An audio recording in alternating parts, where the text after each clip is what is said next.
Oi pessoal, sejam bem-vindos a mais uma aula de Saúde da Mulher 2 e hoje o tema da aula é diagnóstico da gravidez.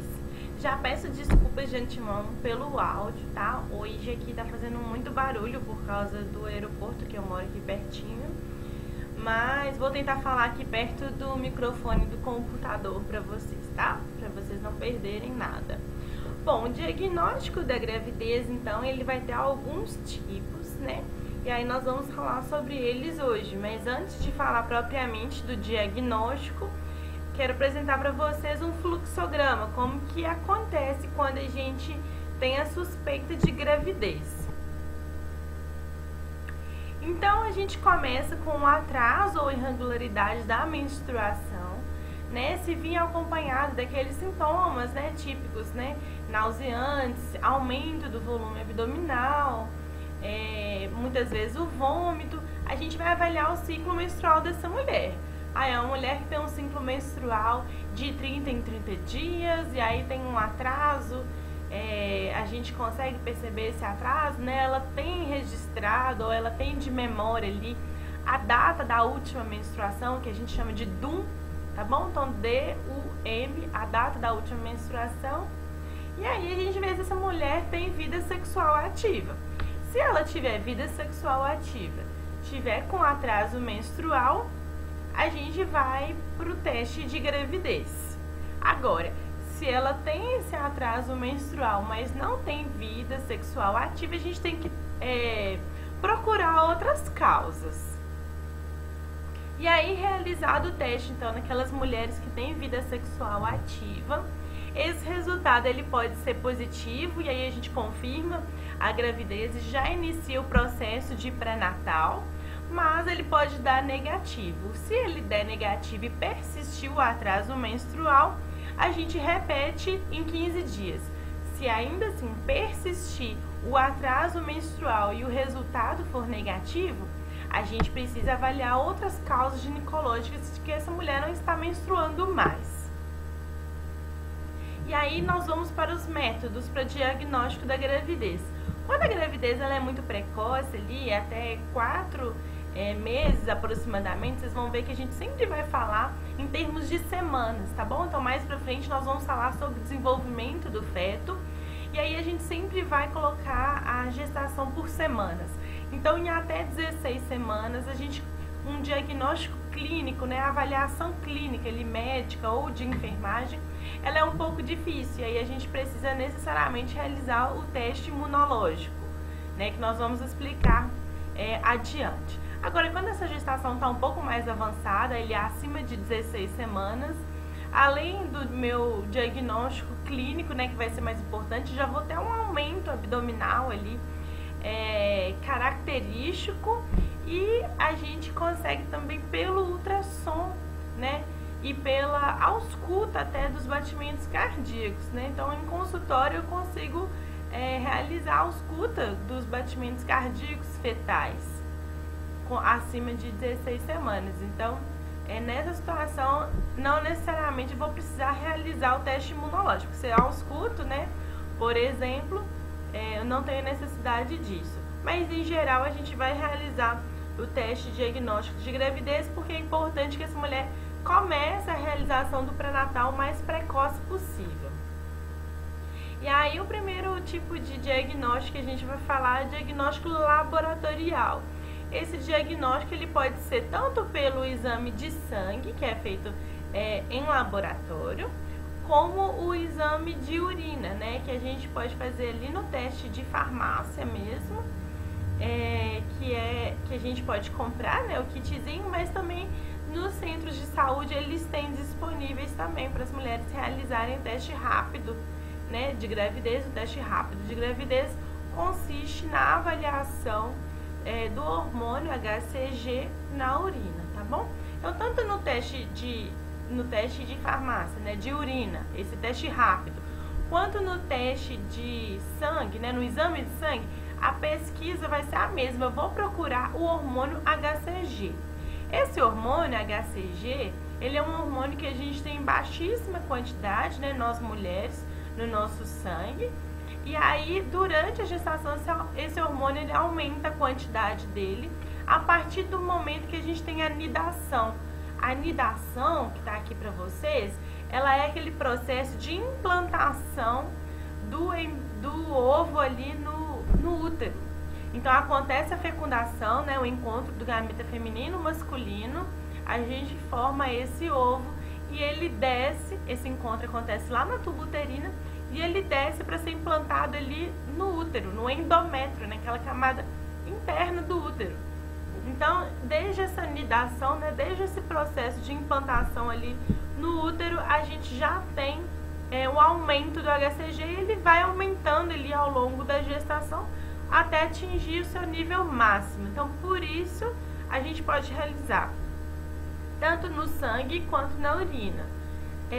O exame de sangue, não é que ele seja mais confiável, mas os valores de HCG são maiores no sangue do que na urina. Porque pensa comigo, esse hormônio, como todo hormônio, é lançado na corrente sanguínea. E aí ele vai circular pela corrente sanguínea, e aí na hora da filtração ali nos rins, parte desse hormônio vai ser eliminado na urina.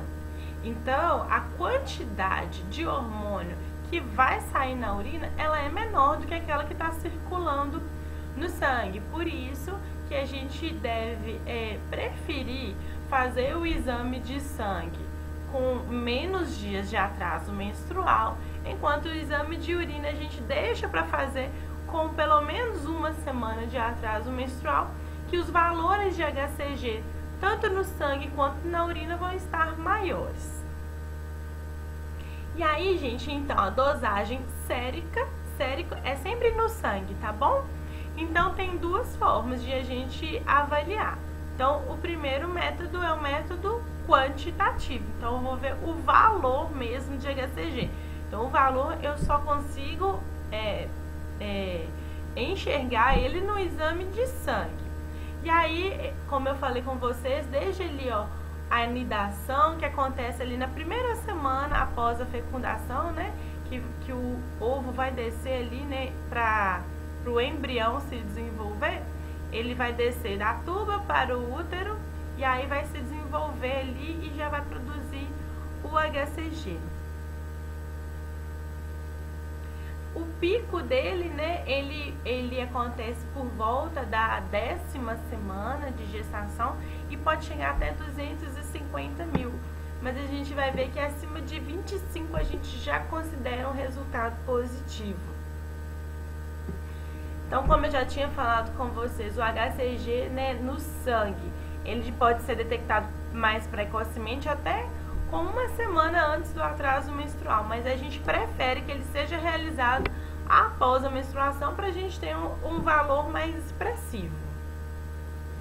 Quando a gente tem gravidezes de gêmeos, trigêmeos, né, as gravidezes gemelares que a gente fala, quanto mais embriões a gente tem, mais HCG, então esses valores eles podem estar até maiores.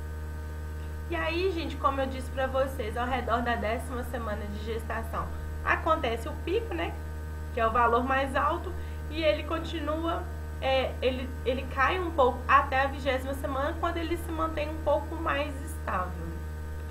E aí, como eu disse pra vocês, então, acima de 25 a gente considera positivo, entre 5 e 25 a gente pede para repetir esse exame, né, que tá inconclusivo, e abaixo de 5 é negativo.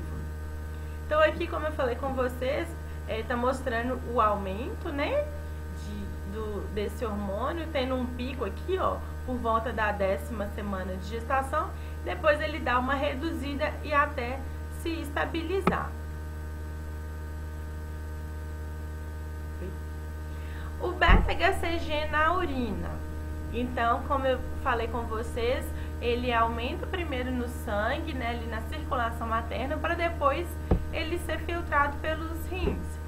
E aí, por isso, a gente precisa esperar alguns dias para realizar, né? Em geral, uma semana após o atraso menstrual. O método de identificação de HCG na urina é qualitativo, ou seja, ele vai dar positivo ou negativo, ele não me mostra um valor. E aí a gente realiza ele através daquela fita reagente, que eu vou mostrar aqui pra vocês, que é o mesmo método que a gente vai avaliar os testes rápidos. Então, quando vocês forem estudar teste rápido de gravidez, de sífilis, de AIDS, né, das DSTs também, que a gente tem disponível para realização, eles funcionam da mesma forma. Então, eu tenho um reagente ali na fitinha e se entrar em contato com aquilo que eu estou pesquisando, aquela fitinha fica colorida. Isso aqui eu já falei, né? Então, a questão da gente esperar ali pelo menos uma semana, apesar de ele poder já ser feito com um dia de atraso menstrual. E aí, gente, muita gente pergunta se é confiável. Ele é confiável sim, tá bom? Mas a gente precisa de esperar esse tempo. Então, olha, 99% de chance de ele estar dando um valor adequado, tá? Aquele positivo realmente ser positivo. E aí, gente, dando positivo, né, o teste, a gente já vai começar o pré-natal, mas é interessante que seja confirmado ou pelo beta-HCG ou pelo ultrassom, dependendo da idade gestacional. E aí agora, como que a gente realiza esse teste? Vou mostrar aqui na imagem pra vocês, tá? Aqui tá a mesma coisinha, vou só mostrar na imagem que é mais legal. Então, essa é a fitinha que a gente compra, como eu falei, tem no SUS e os outros testes rápidos também funcionam da mesma forma. Então, o que que a gente faz? Esse tracinho aqui, ó, é o volume máximo que eu posso introduzir aqui. Então, a gente não precisa fazer muito xixi no potinho, tá bom? Faz num potinho limpo, num copinho descartável. E aí, eu não posso afundar muito a minha fita reagente, tem que ser no máximo até essa linha aqui. E aí, a gente vai esperar ali até uns 5 minutinhos que ele vai dar o resultado. E aí, as possibilidades, então. Essa fitinha de cima, a gente chama ela de controle. Ou seja, para eu saber que o meu instrumento, né, tá funcionando, essa fitinha de cima tem que aparecer, tá bom? E aí vai dar negativo quando não aparece a segunda fitinha e positivo qualquer quantidade que aparecer aqui da fitinha colorida. Então aqui tá falando exatamente o que eu coloquei pra vocês. Se não aparecer a minha primeira fitinha, esse teste eu vou ter que descartar ele e fazer outro. Ele não tá funcionando, tá bom? Então, a linha de cima tem que sempre aparecer, que eu chamo de linha controle. E a linha teste é a linha de baixo aqui. E que se tiver colorido vai dar positivo, e se não tiver vai dar negativo. Falso positivo. Então, quanto que acontece de meu exame laboratorial der positivo, mas a mulher não tá grávida? Então, tem algumas medicações, como antidepressivos e anticonvulsivantes, que podem aumentar os níveis de HCG no sangue e na urina. Quando a mulher está fazendo algum tratamento, né, de infertilidade, ela pode tomar injeção de HCG para estimular ali a fecundação, né, a fertilização, e aí dá um falso positivo justamente porque eu estou tomando a injeção desse hormônio.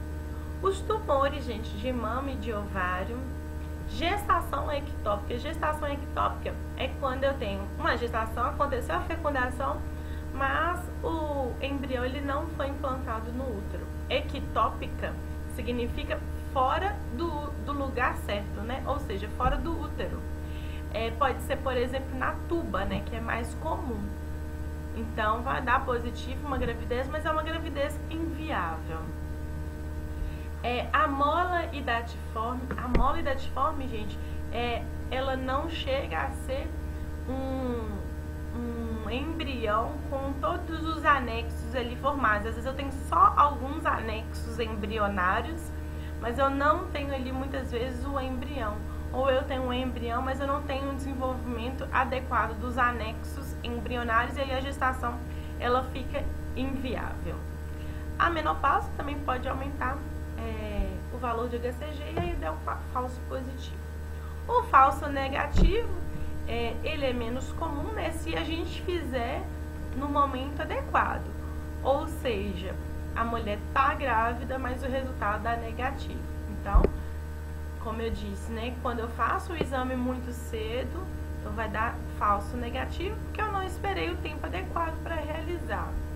Ciclos menstruais irregulares, então ainda não deu tempo também, né, de eu ter o valor ali expressivo, justamente porque o meu ciclo ele é irregular.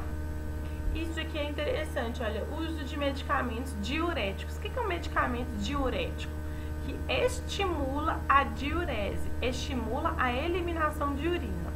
Se eu vou fazer um exame na urina para diagnosticar o hormônio, né, o teste rápido, por exemplo, e eu tomo um medicamento diurético, o medicamento faz com que eu urine muito. E aí a concentração desse hormônio ela fica muito baixinha. Então, na hora de eu fazer o teste, eu vou ter muito pouco hormônio para ser detectado. E isso é a mesma justificativa de eu ingerir muita água antes de realizar esse exame. Por isso que o ideal, gente, é que a gente realize um exame com a primeira urina da manhã. Porque qualquer exame que eu for realizar, qualquer substância que eu for identificar na urina, ela vai estar mais concentrada pela manhã, né, na primeira urina. Apesar de eu poder fazer ao longo do dia, é o interessante fazer ali na primeira urina. E na gravidez ectópica também pode acontecer de eu ter um valor de HCG. Diagnóstico de gravidez por imagem, então é a realização do ultrassom. O ultrassom ele pode ser realizado tanto transvaginal, né, que a gente vai realizar ali quando a gente tem menos semanas de gestação, né, a partir ali de 5 semanas de gestação, e o ultrassom tradicional, né, o abdominal, a gente realiza ele a partir da 7ª semana. A gente já consegue identificar o saco gestacional. Então, o que é o saco gestacional? É o lugar ali onde que vai estar alojado o embrião, que ele vai se desenvolver. Vai ter uma imagem aqui para vocês verem. Então, aqui, ó, a gente está enxergando exatamente o saco gestacional. E aqui eu já tenho o saco gestacional que eu posso conseguir aqui identificar o embrião propriamente dito. E aí, gente, vou finalizar esse vídeo para não ficar muito longo. E no próximo vídeo nós vamos falar sobre o diagnóstico de gravidez, o diagnóstico clínico.